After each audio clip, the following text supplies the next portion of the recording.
The star system we will be talking about today is actually visible to the naked eye, even in urban areas with moderate light pollution.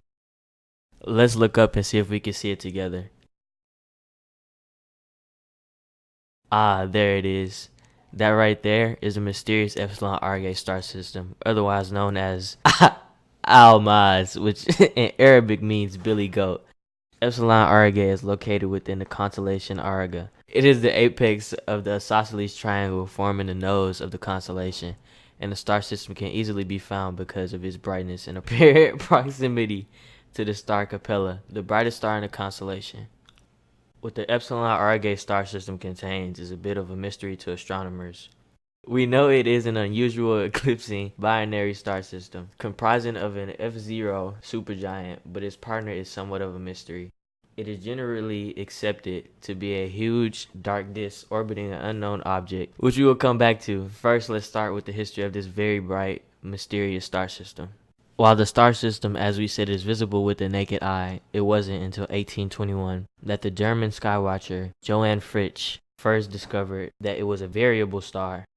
A variable star is a star whose brightness, as seen from Earth, fluctuates.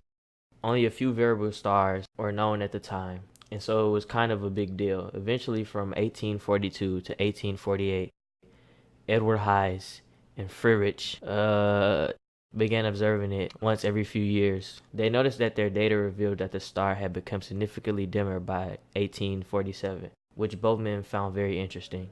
More and more data began to be compiled. This data revealed that Epsilon Aurigae did not just vary over a long period, but also experienced short-term variations in brightness too. It turns out Epsilon Aurigae eclipses every 27 years, the first recorded eclipse being in 1874 and 1875. Eclipsing variable stars are two stars that revolve closely around each other and periodically block each other's light. This is what the data showed, except Epsilon didn't fit this model. Why?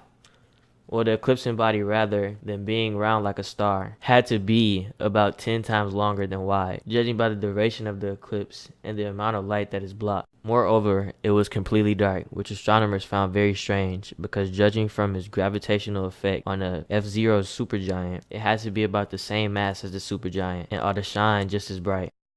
Also, the nature of the eclipses has been changing every 27 years. The duration of each shortening, and each time the fade from normal to dimmest light has been happening faster. A partial temporary rebrightening has been growing in the middle of each eclipse. Apparently, the mysterious long dark object orbiting the F0 supergiant is changing, developing sharper edges and a hole in the middle. This image is an artist's rendition that shows the gas and dust that is almost the size of our solar system. It also shows the CD-like shape with a hole in the center of it.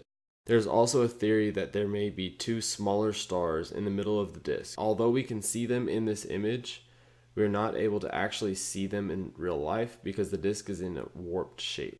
What all this is saying is that basically we don't know what exactly Epsilon Aurigae is comprised of and what exactly is affecting those things. Luckily for us, around every 27 years, we get a glimpse of the eclipse of the star system and get to study it more closely. And so hopefully after this presentation, you've gained some knowledge about the Epsilon Aurigae system, and we'll be looking forward to the 2036 Citizen Sky project near you. Now we'll let you go with some fun facts from our 5th group member.